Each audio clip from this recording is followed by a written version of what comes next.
let's start with the basics. What do you need for an amazing raw vegan salad? You don't need a Vitamix blender. Regular blender can make it. You need a knife, a cutting board, a fork, a spoon, a little cup, your spiralizer. If you don't have spiralizer, you can opt for your old shredded, I don't know what's the name, but you got it. A big plate, that's where your salad is gonna go. And this is just a complimentary plate just to put your lettuce or whatever you are chopping.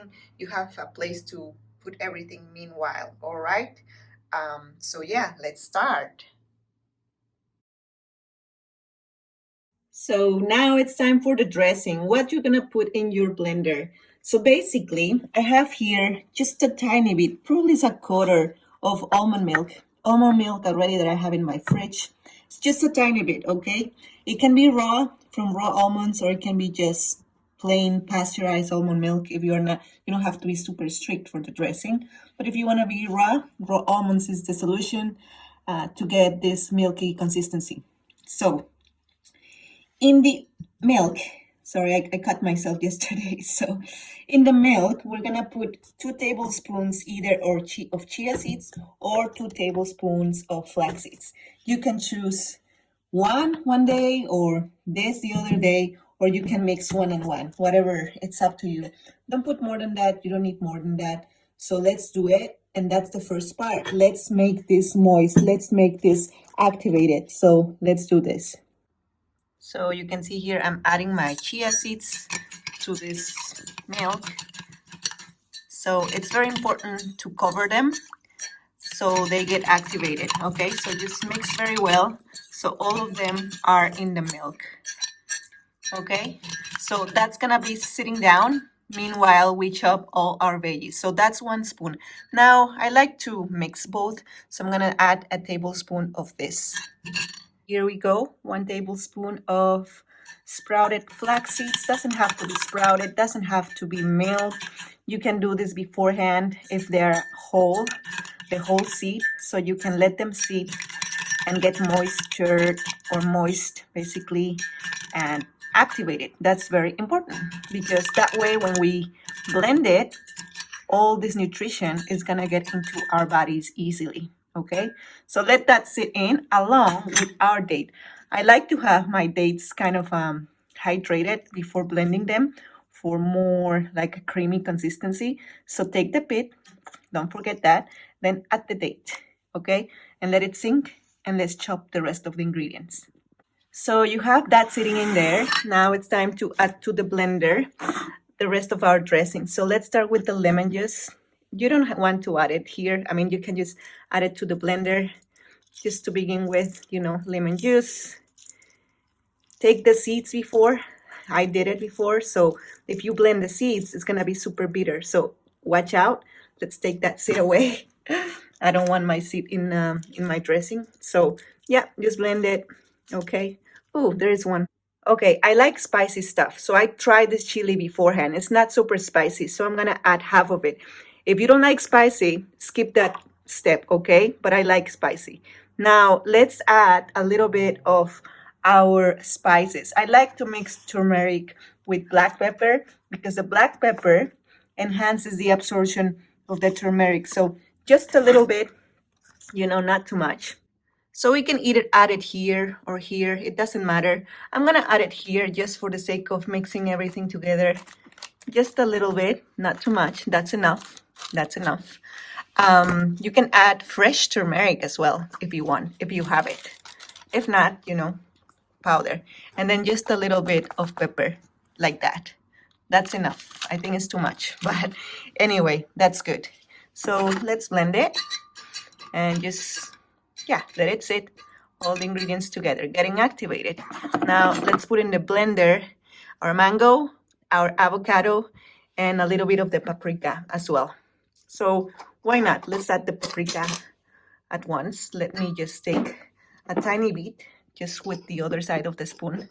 Not necessarily, that's enough, okay? So I forgot to tell you that I also like to add zucchini to give it more consistency. So just 1/3 of a zucchini. So I already scoop out my mango, the half of that mango, okay? So now let's add the zucchini. All right, that's that. And yeah, we are ready to go. This is gonna be added at the end. So let's chop our veggies now. So we are ready with the ingredients that is gonna be the main body of our salad. We're gonna chop all of it, not all of it, especially the greens. The greens are gonna be moderate, but all that is in this plate is gonna be chopped. A little bit of fennel, I think that's the name of that. A little bit of this herbs, which are rocket salad or arugula, and watercress and spinach. A little bit of mixed salad, mixed lettuce. These are gonna be our taco shells, sorry, and these are gonna be just for a little bit of flavor and savory twist. Okay, so let's chop our veggies. So we have our tomatoes ready, and let's put it in our main plate, which is gonna be there. It's time to spiralize our cucumber. You can either use that, and if you don't have that, you can use this. I think this side is better, but if you have a spiralizer, it's, you have the spaghetti effect. So we have our cucumber spiralized. You can leave the skin on it. You can take the skin off first. I like to keep it because it has a lot of silica, so it's very important for our collagen production and tendons and all the soft tissue, joints, etc. So this is the first part of our salad. Let's keep adding some stuff. So let's go now for the carrots. You can either spiralize them or you can shred them. So we have our carrots shredded, 2 carrots right there. So let's keep building up. For the mushrooms, I like to chop them and then put them in warm water. Again, sorry, I cut my finger, so don't get grossed. So I like to chop them and put them in warm water. So let's chop them and add some warm water so they get softened. Some fungi need to be a little bit cooked, Raw is not law in some scenarios. So let's add some hot water. As I said, some people like to marinate the mushrooms in lemon juice without the need for hot water, but I have understood that nothing is gonna kill you if you kind of steam or soft a little bit your veggies with warm water. So I'm just gonna do that in order to inactivate some of the potential inhibitors or some toxins. I just want to neutralize them with heat, and that's it. That's the only thing that I use warm water for my mushrooms. Sometimes in my mushrooms that are white, I don't even use warm water, use the lemon juice. But in this case, for practicality, I use the warm water. So let's just let that sit in. Let's go for the onion now. So what I did here was to chop that onion, and the white part I like to add it to my dressing. So this is gonna go into the dressing in the blender. The green side of the green onion is finely chopped along with the chives. I think that's the right pronunciation. This is gonna be in the salad, and then I chopped just a little bit of the fennel for a savory mint-like flavor. Let's add it. So you have here the chopped fennel and then the chopped green onion. And in my dressing is already the other half of the onion, the white part. So now I like to add just a little bit of wild herbs, arugula and watercress, just a tiny bit. It's not a lot because they're so bitter. So I don't want bitterness in my salad. Most of it is salty and savory. So that's just gonna give it a little bit of a bitter flavor, and it's not gonna be noticeable because it's just like a small amount. And I would rather use more of the spring salad. It's very tender leafy greens. They're not bitter. They're just adding the fiber and the greens that we need in our day. So I'll just add them. Probably that's good. Actually, I decided to add all the bag because it was getting bad. So yeah, I'm just gonna eat all of them. And now it's time to take out the water and put just the mushrooms on the top of this. So I added the mushrooms, and now we have all our ingredients for our dressing. This is ready. I added the onions, as you can notice, and you can see how the consistency of the chia seeds changed. Now they're activated, and this is what we want, okay? So let's now add this to the rest of the dressing. So when going to blend, I'm gonna blend this, but I'm not gonna add water like crazy. I'm just gonna add water for the blades to start moving, but not saturate this with water because we want this to remain creamy.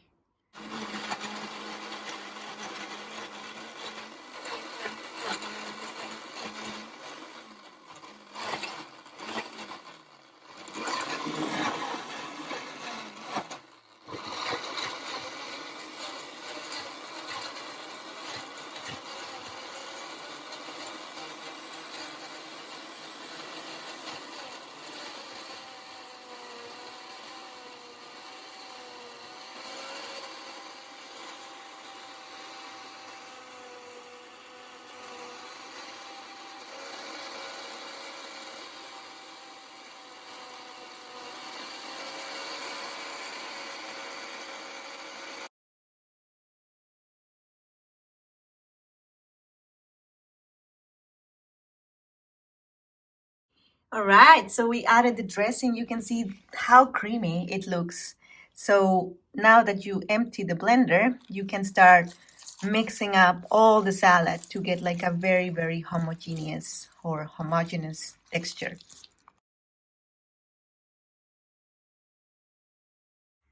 So now you got it. Delicious salad. So creamy. Look at all the ingredients blended together. So, so nice.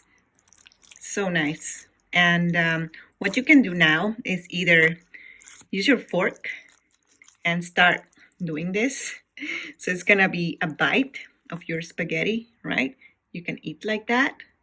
Or you can use your lettuce, your iceberg lettuce, as a shell. So you can, for example, add a little bit of the salad inside and make a little taco and eat it. So what I'm talking about is something like this. Something like this. So it's very delicious, very easy. You can fold it more as you like. And bon appetit. The other option is obviously do it in a sushi roll. So you have your sushi, you just roll it, and then you cut your little sushi segments, and there you go.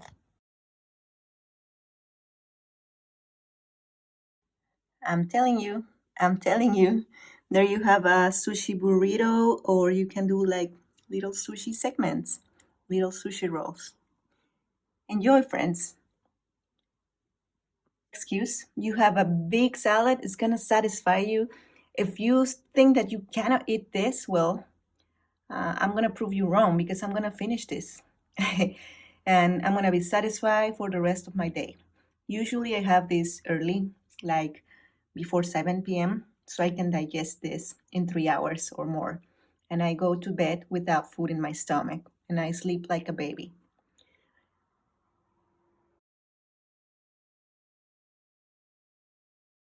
All right, so that was the preparation for that salad. And it's very easy. It sounds very complicated, but it's actually super easy. In the chat we have looks tasty, looks delicious. Yeah, it was delicious. I finished it 10 minutes ago, to be honest with you. And I'm telling you, it's almost 8 p.m. here, and if I got to do this afterwards, it will be like too late for me to eat. So that's some of the things that I want to talk about. We tend to eat at whatever time, and some of the things that we need in order to lose weight, especially if that's our goal, is to have a pattern, have a schedule, have consistency. The body loves consistency. If we lose track of our schedule, it's very easy for our body to lose control and say, okay, why you're doing this? If you don't eat and then all of a sudden overeat and binge eat, your body's going to say, okay, the time that I'm not eating, I'm just trying to get all my calories basically, for to compensate for the window that I'm not eating. That doesn't mean fasting. That means like some people under eat for so many days and then on the weekend they binge eat, and that's not the purpose. It's better to have a consistent schedule, so your body gets used to it. And obviously, in order for your body to assimilate and absorb all the nutritious elements of any meal, you have to have some time to allow digestion to happen. Let me see if I can put myself as the main. Could you put the recipe on the Facebook group? I'm gonna put this video so you can, speed it up and you can capture the whole thing. Perfect. So yeah, that's basically my recommendation. You have to have your last meal of the day if your goal is to lose weight, and if you want to implement intermittent fasting, you have to have your last meal of the day like minimum 3 hours before going to bed. Minimum. I go to bed usually around 11 p.m. So I finish eating at 7:15 UK time. For you will be like 2:15, and I'm gonna let my body digest it. I'm gonna go to my bed with a very like no uncomfortable like sensation. Right now I'm full of energy. I'm not having this postprandial down or lowering of energy that everybody experienced with a heavy meal. As you can see in the salad, it was very, very hydrating. Most of the things, you wouldn't eat a carrot and like a bunch of tomatoes and the lettuce at once. But if you mix all of them together, all the consistency, all the flavors, all the water, all the nutrients kind of enhance each other. Like for example, the turmeric combined with the black pepper is a proven mix that enhances the absorption of the turmeric, and that the turmeric is an anti-inflammatory spice. So we talked about inflammation yesterday. Let's fight inflammation to the best of our ability. So all the antioxidants, all the water, all the vitamins, all the nutritious elements in our salad, plus the antioxidants of the turmeric and black pepper. And the chili even has antioxidants. So all that is going to go into your body. It's going to get absorbed. And then when you go to sleep, all those elements are going to start building the new you. Remember, you are what you eat. So if you want to look like radiant as a tomato, that's why you have to eat a lot of tomatoes. That's why you have to get your hydration from your food. The cucumber, I mean, many people just take like a few slices of a cucumber and that's it for a salad. I ate the whole cucumber and it was a big one. The leafy greens have a lot of amino acids, so you get all the protein from that. So yeah, I don't know if you have any questions about the salad preparation. Um, like you can alternate for the dressing. If you don't like spiciness, you can do ginger just to have like a more Asian flavor. You can shift some of the ingredients. For example, the avocado. If you don't like avocado every day, you can add some coconut meat. Instead of the avocado, you can add some um, pumpkin seeds activated, just like the chia seeds. Previously, you put some water in it, let it sit for maybe a few minutes, and then you blend them, and then you have the consistency, the creamy consistency of your dressing. So just rotate your fats. That's very important as well. So if you don't have any questions about how to prepare that salad, let's move on to the next topic, which is ergonomics. Ergonomics is, okay, so one question here. Is this salad you made for one person? Exactly. I ate all of it. I mean, if you see me on the side, I look like a pregnant woman. I have to do this, sorry. Um, you see, usually in the morning, I have a flat stomach, but after my dinner, that big plate, I have to look like a pregnant woman. So all of you who are obsessed with weight loss and all of you who are obsessed with a flat stomach or six packs, that's unrealistic. People who work on that industry, they spend 3 hours in the gym. They have very strict regimens. They have very, very they're very disciplined. Like they intermittent fast. They do Photoshop sometimes. They probably do some colonics or enemas before taking a picture of their flat ab. So let's just forget about the expectations of the media and society and eat, eat the right thing. Yesterday we talked about nourishing the microbiome, and this way, all the bacteria that is craving the pasta, the bread. The bread is very difficult to quit. Believe me, I was there. All the cravings for potatoes and chips. Nothing wrong with potatoes if we bake them or boil them or steam them. But if you use French fries, we talk about the oil. It's extra calories. extra trans fats that we don't need. So if you are craving all of those things, you having a microbiome that is asking for those ingredients. But now, if you eat consistently this way, your microbiome is going to shift, and all the bugs that you have living with you are going to crave this stuff. I don't crave any other things other than fresh, crispy, hydrating, flavorful salads, just like this. And that's for dinner. In the morning, what I had was basically fruit. So if you don't have more questions about that salad, let's move to the next topic. Okay. So the next topic, now I'm going to share my screen. Okay. So the next topic is about ergonomics. And I was basically trying to find out how can I explain to you the importance of a good posture, because a good posture affects everything. You have here a person on the right hand side, the green area, properly aligned. And to get that level of alignment, you need to be barefoot most of the time. It's impossible to be barefoot in our current society. I know. That's why most of the time I use barefoot running kind of shoes. These are like after work, I take off my flats because I don't wear heels. I mean, heels is a torture.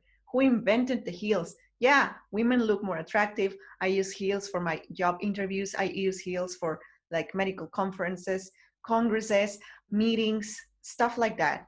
But as much as I can, I use this, very flexible. This is like very, very minimalistic kind of shoe.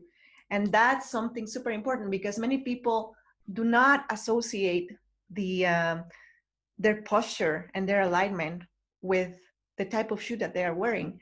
Imagine that. So if we move back to this this diagram here, right? You see on the green light, on the green skeleton, the green person here, if they're barefoot, they're aligned. Let's imagine that this person has, scoliosis, kyphosis.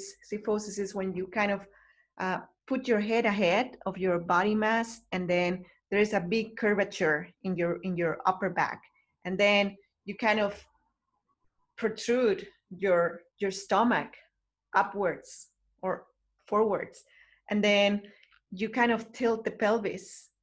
That happens very frequently. We don't realize that, especially if we have office related jobs. We are all the time, just like looking at the computer and all this way. We don't have like something that counteract this movement, and if we are not conscious about it. And why does this matter in terms of raw foods and losing weight? It matters a lot because if eating should be a very sacred practice. If we eat, I'm gonna stop sharing this just to exemplify, right? If we eat straight, right, in our table, that's fine. If you can even stand up and eat in some bar at the level of your chest, that's even better because you're aligning your spine and you're not giving more room for food to fill you out. So if you are doing this, if you're relaxing, sorry, again, my pregnant belly because I had that big salad. So if you're like this, watching a movie or eating, you know what's gonna happen? This curvature in your back is doing this effect. Rather than doing this, is doing this. So you are having more room for food and you're never satisfied. Just by eating this way, you're making more room for your stomach and your intestines to distend. And then when you finish eating, you're like, I can breathe. Many people do that. I mean, I used to do that. We binge it. We don't realize the amount of food that is in front of us to say enough is enough, and we don't realize, okay, am I able to breathe? We're just enjoying the movie, whatever. Even if we sit all the time and if we eat in front of our desks, that's gonna minimize the feedback that we get from the visual stimulation, watching how much food I'm putting in my body, and then getting the flavor on every bite. sensing it. It's super important if you have like a relationship with your meal at a time. I see something in the chat here. Thank you. I have to go. Okay, perfect. So yeah, not a problem. So it's super important, your posture and what kind of position you adopt when you are gonna eat. Sometimes, you know, I eat like crossing my legs like this, like a yogini. So this way, I try to keep my posture, you know, my trunk straight. And I realize, okay, can I still breathe? And that should be one of your indications. Like, okay, I'm able to breathe. I'm not hungry anymore. I'm able to breathe. That's when you should stop. Even that big salad that I prepare for myself, sometimes I pamper myself and I allow myself to overeat, but it's food that is going to get digested super fast. Sometimes, you know, I can eat like um, four, 4 out of 5 portions, and 1/5 of that, if I divide the plate in 5 segments, that fifth that is not longer, you know, I no longer need it. Sometimes I force it, and I have to learn to discern, like, okay, why am I forcing it? Do I have something else to do? Can I do something better? Can I just pack it in the fridge and put it for tomorrow? Yeah, that's fine. So it's just being aware. And how you are aware, if you pay attention to your posture and breathing without difficulty, if you're having a big meal, is the indication that you should pay attention to when you should stop eating. All right, so that's one side. If you want to eat standing, that's even better as well, because you are allowing your body to stay straight without creating this effect like a shell. We kind of curve ourselves so we can make more space. If we do this, our spine, I'll share with you, you know, just for the visual.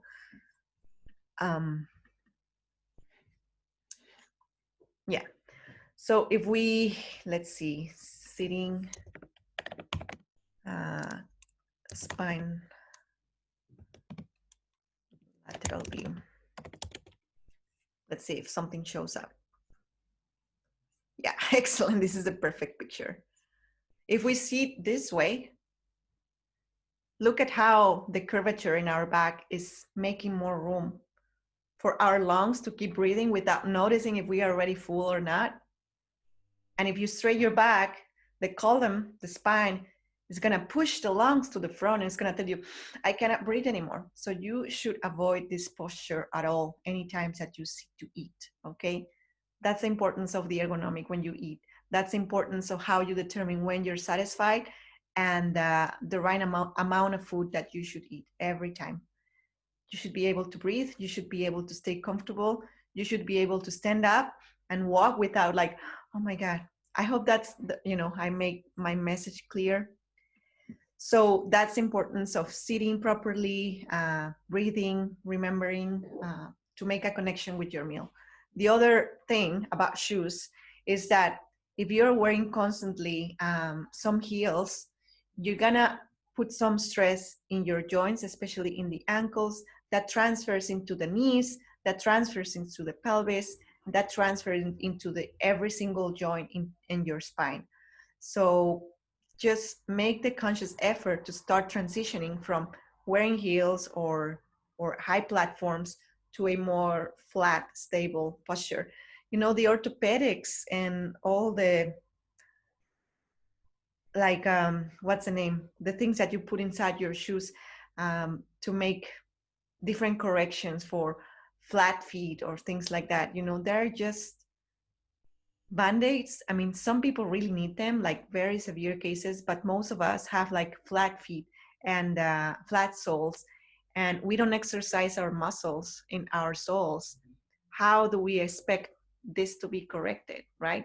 Some people have flat feet like this, and they put something in their shoe like that so they can kind of compensate and make like an arch, but that's not the case. If you avoid wearing shoes, what's going to happen? Your fingers are going to spread more. You're going to make this more flat, but then you're going to start developing the muscles of your soles like here and in your heels. So naturally you start developing this arc or arch. In the chat we have questions. Orthotics, I use them Trish, do you wanna comment on that? Because there are different type of orthotics, and maybe you have an indication for them. But if you haven't tried going barefoot, you have probably should try it and see if you improve. It's not gonna happen overnight. I run with barefoot running shoes. I'll show you. I mean, I think if you follow me on Instagram, I have Vibram Five Fingers. I have zero shoes. All of them are zero drop. So let's just I use them. You have bunion and flat feet. Exactly, but bunion, is a mechanistic thing that we haven't corrected because we do not live according to nature. All of our current modern diseases is because we haven't been living according to nature. Let me share with you. Let's see, Vibram Five Fingers. I'm not promoting them. I mean, I've been trying to contact them at least to get my free pair and promote these shoes, but they don't pay me for that. I'm just promoting something that works for me. So you have different styles, like they're very rare. You don't have to wear them, but they're different brands. These are the ones that I use because I don't care what people think of me. I just do things that help me and I run on them. Some people like them and comment on them and they say, oh, they're so cool. Some people say, oh my God, that's so weird. I don't care. I just feel good running on them. But it took me some time to get used to it. You can start with something, like Merrill. That's another brand that I recommend. Merrill Bare Access. The purpose of these shoes is to start getting used to the flat feeling of the ground. Because if you put, like, for example, your conventional, right, running shoes, Asics, I think that's the name, running shoes. Just compare this monstrosity. I mean, I'm not criticizing anyone who wears Axis. That's fine. But just look at the rigidity of the sole. We are not allowing ourselves to develop our proprioception, that feedback that all of us need in terms of getting connected with Mother Earth, right, with the ground, walking on the grass barefoot. Many people have a lot of sensitivity when they are barefoot because they have never allowed their soles, their skin in their feet to touch the ground, and they're very sensitive. I was super sensitive, like to the temperature, to little pebbles, to the sand. Everything bothered me. But I realized, you know what? I need to develop this feedback, because I'll just show you another example. If you Google Tarahumaras running, the Tarahumaras are a native tribe from northern Mexico, and this is what they wear. Very, very minimalistic, flat shoes. Obviously, we're not gonna develop those fingers or those toes. Many people are like afraid, oh no, my feet are gonna get like, very spread out and they're gonna look ugly. No, this is not ugly, this is functional. That's functional. I mean, you don't have to look like that gentleman there, but it's just to give you an example. Let's see. They run and they're like ultra marathoners. You can see him, super strong legs. I bet you he doesn't have postural problems. The Tarahumaras are actually almost vegans. They eat a lot of corn and carbs, complex carbs. Obviously, there is not a lot of fruit to grow in here, but their diet is not standard American diet. And they walk and run for hours, and they have they're champions, in terms of comparing themselves with ultra runners that have all the equipment. It's just because they live naturally. They live naturally. Um, you know, you don't have to have these super legs, but it's just an example that you get used to what you put your body to. And let's start with improving our posture by developing the proprioception. Proprioception means, okay, how aware I am with my environment, starting by going barefoot. Obviously, don't do it when it's super cold. You're gonna get, a flu or something. Just be considerate of your environment. So that's one of the things that I want you to start doing. Go more barefoot, transition to a different type of running shoes. I was mentioning these are a monstrosity. I'm sorry. If you spend a lot of money on Nike Air or something that is fashionable, These are marketing strategies for people to make their life easier and more convenient, but in the long run, they come with a big price, and that's our health. So I learned it in the hard way. I was running in this type of shoes and I was constantly injured. That's why running is not pleasurable for some people. That's why, oh, I don't like to walk. I don't like to run. I get tired. My knees, my ankles. Um, this is because we are running in things that are not natural with it for us. We are wearing shoes that are not natural for us. So everything aligns starting with our feet. I'm going to share with you this website. I'm going to put, these relevant websites in the post when I finish recording this. For example, you have a Harvard website, Harvard Dr. Lieberman Barefoot. It's not something that I'm making up. There's a lot of science and physiology behind it. So this is a Harvard laboratory site. Dr. Daniel Lieberman, he is a specialist in physiology and skeletal biology. And he talks a lot about running and why we need to run barefoot. Why is it important? Why do we hurt anytime that we run for a few minutes or just around the block? Because what you have at the top, landing on our heels, is not the right way. When you land on your heels, this impact from the ground, striking the heel in the ground, even though you have your Nike Air or any Air shoe, that impact is going to transfer into your ankles, your knees, your pelvis, your spine. When you run barefoot, you are basically landing with the ball of your foot, and then the transmission of the impact is more even, right? So you can see here an African person, they basically have this very soft landing. Let's see if I can move it. Yeah. Notice the impact. It doesn't happen on the heel. They train this way. They train barefoot. And notice how the impact is minimized. They land very softly on the heel, sorry, on the ball of their foot, just underneath the toes. And then they complete the step, landing slightly on the heel, not necessarily striking the heel. And that impact is more like a spring effect. And that spring effect is getting transferred upwards, and that's going to give them the impulse to move the other foot forward. So it's just mechanics, and he has all these different measurements and angles. And this is just not only for the sake of running, but also walking barefoot. That's gonna help us to develop better posture, better awareness, and proprioception. So that's about barefoot running, how you can transition.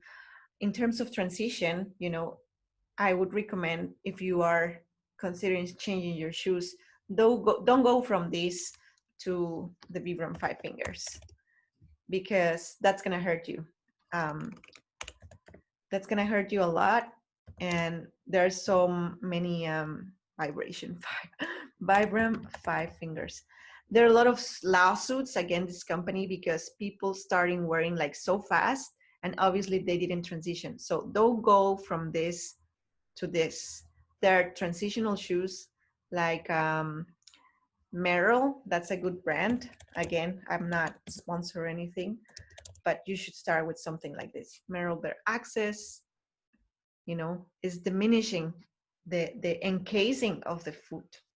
And then you can transition to something more like, I don't know, there's another brand that I like Nike Free. That's a good option as well, very, very minimalistic. Oh, they want me to register. I don't know why. Nothing crazy. So it's going to help you transition. You get used to feeling the ground. Okay. So now, in terms of other things that I want to mention about posture is, if you have the opportunity to have standing desks,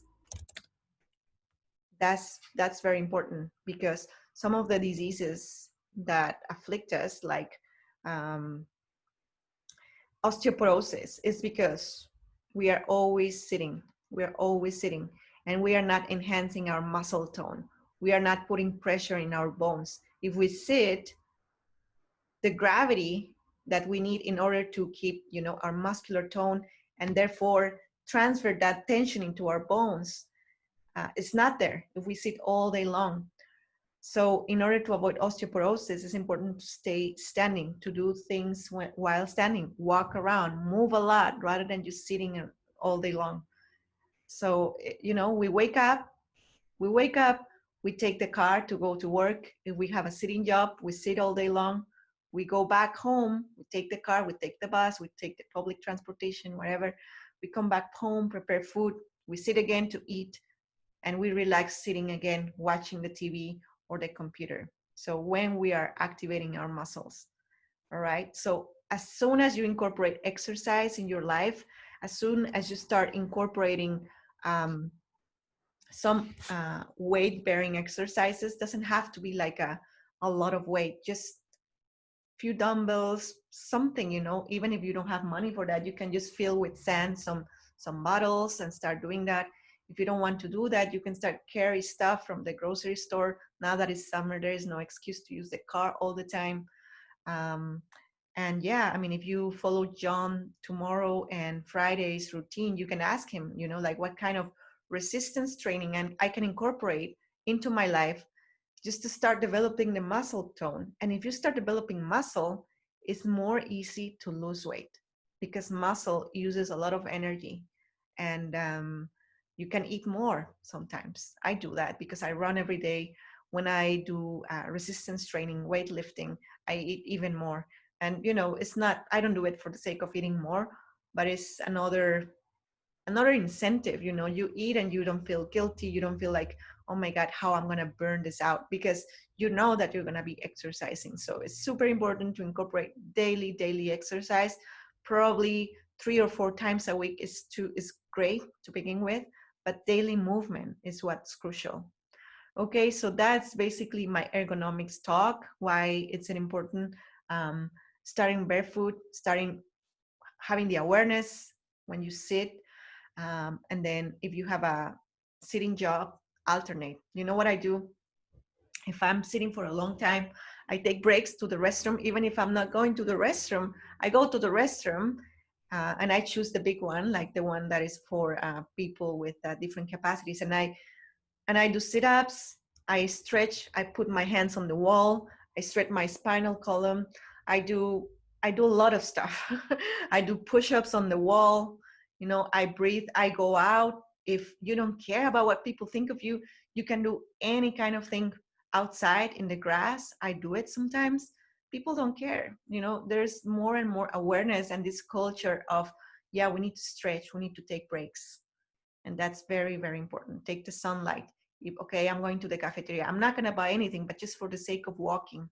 I'm going to go to the restroom, I'm not going to go to the one that are on the corner, but I'm going to take the stairs instead, just to start moving.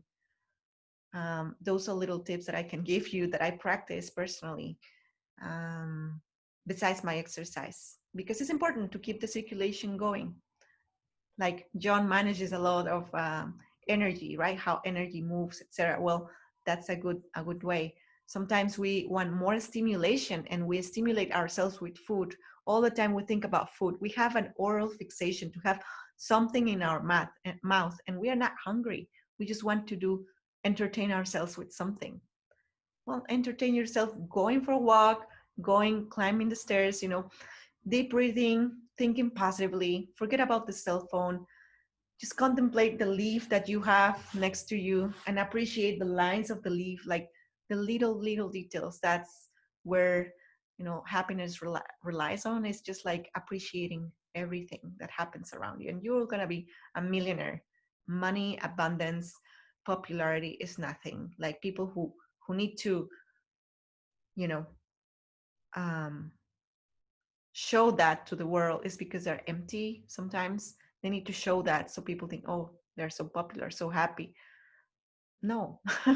Happiness doesn't not need to be demonstrated. If you need to demonstrate your happiness, you're probably not happy. So happiness comes from within, appreciating the things that you have, and then obviously helping others, transmitting and transferring the teachings that you have incorporate it into your life so you can make everybody happy around you.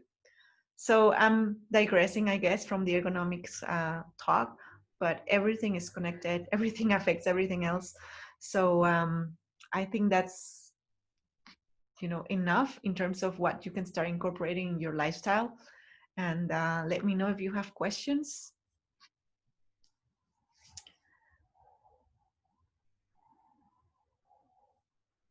Thank you for staying with me all this time. I hope it was not so boring, but you know, so there are some things that we need to be reminded. We're gonna talk more about good habits on Saturday, but let's see. Is the salad? Thank you for the great presentation. You're welcome. Really appreciate this call, Roxanne. Thank you so much. Um, I wanted to mention something finally, just to finish.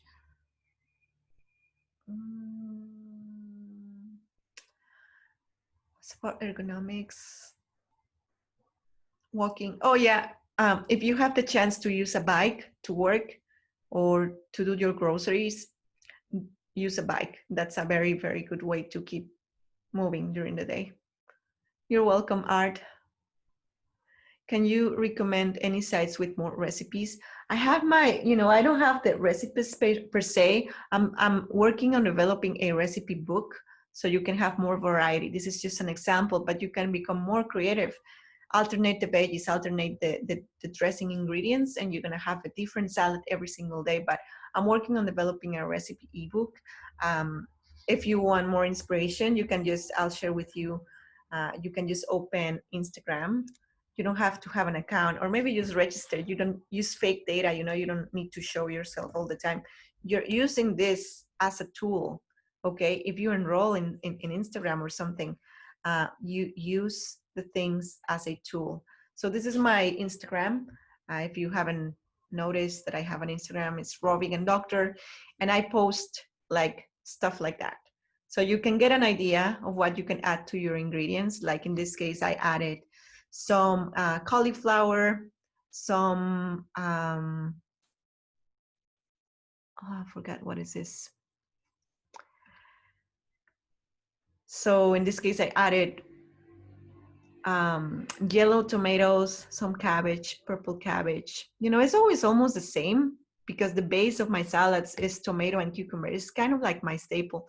Sometimes I prepare warm soups with other ingredients as well. This is like a more creamy cauliflower base. So this is a good reference for you, like if you want to have an idea what to add. I'm working on my ebook, so you will have like the right amounts, you know, how to, what to do first, etc. Another friend of mine that I really recommend her recipes. She has recipes. Raw Food Romance. Look at, I mean, she's a master. She's a photographer, and this is her specialty, making raw vegan recipes. So she has ebooks, and I've learned a lot from her. So those are my two go-to sites. There are so many others, but she's my friend, so I will sponsor, not sponsor her, but endorse her because she's great. Let's see the chat. Okay, thank you so much, Wayne. Olina, ergonomics while eating was a new concept for me. There are good vegan books on Amazon. Books about ergonomics or veganism in general. I don't know. In terms of ergonomics, another account that I like to follow here is Natural Movement.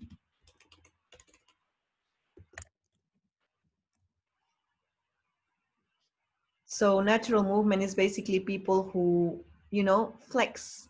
Like we should be able to stay in that position for a long time. Just like that. People in India or Asian countries, they eat this way. And we are not used to that. This squat position. In the past, when I was overweight, I couldn't hold this for 2 seconds. Now I can hold this easily for 1 minute with no effort, but it takes time. You know, you have to stretch. Like people used to climb trees in the past, right? We no longer do that. We have to resemble things now with the gym. We need to learn how to jump. We need to learn how to find balance. Oh, this is a person with some feet problem. This is terrible, guys. Like our modern shoes are deforming our joints, you know, in our feet. We are forced to put our toes together, like encase them in a pointy shoe. That's, you know, it doesn't make sense. We should be able to spread out our toes. This position, I mean, how many of you can handle that position for a long time? You will get there. It's just a matter like, what do you want? Like, really, no matter your age, if you're 40, 50, 60, there's always time to get at your best shape. There's so many people who are 50, 60, 70 years old and are like, you know, Sports Illustrated bodies. So, you know, it's just, you have to surround yourself with inspirational people. Follow people who are doing the things that you want to accomplish. Follow the people that, you know, are genuine, not the ones who do a lot of Photoshop and all the girls showing the flat stomach. We explain that it's impossible to have flat stomach all day long, especially if you eat that salad. And yeah, that's a great way to get inspired. Don't waste your time following people that don't deserve your attention, and follow people instead that inspire you. Cookbooks. Indians use a lot of coconut milk. Do you use coconut milk? I don't. I don't like coconut because it has a lot of saturated fats. Even if it's raw vegan, I wouldn't eat the whole coconut meat. If it's very tender, very fresh, very uh, uh, young coconut, I will eat the meat with no problems. But if it's that hard, white meat, no, because it's saturated fat. Born to Run about the Tarahumara, exactly. I read it too a few years ago. You have a great wise advice. Thank you so much. Thank you so much, guys. Well, I hope this helped you a little bit, and you can start incorporating all this, you know, natural way of living into your life. Thank you so much for your hearts. All right, guys. Well, this is being recorded. It's gonna be saved and uploaded to the Facebook group tonight. And if you have any questions, let me know in the Facebook group. I'm happy to answer them, either from this presentation or from yesterday. And John is gonna have you here tomorrow for some exercise, Eastern time, and in the afternoon on Thursday. You're welcome, Marias, Annabelle. Thank you. Enjoy the rest of your evening, everyone. And then Saturday, we're gonna create like healthy habits, how to transform your life at the physical, at the spiritual and emotional level with good habits with me. And then Sunday, the final guided meditation and spiritual healing group session. And then the fasting. So choose your fasting modality. I think I'm gonna choose water fast. I never done that before. So let's see how it goes. I'm gonna commit. So you need to make a public commitment. Okay, I've never done all fruit all day long. I'm gonna commit for 24 hours, fruit only. I'm not even vegan. I'm gonna be vegan for 3 days. Okay, commit to that. There is no forcing, like, you know, you need to do this. It's just pick your level. Has to have a little bit of you know, a challenge for you. Has to be a challenge, but we are a group, so we are gonna support each other. We're gonna make a public commitment, and that way we're gonna be successful. Okay, excited to continue with this journey. Perfect, perfect. Thank you guys. Have a wonderful day. All right. Bye, everyone.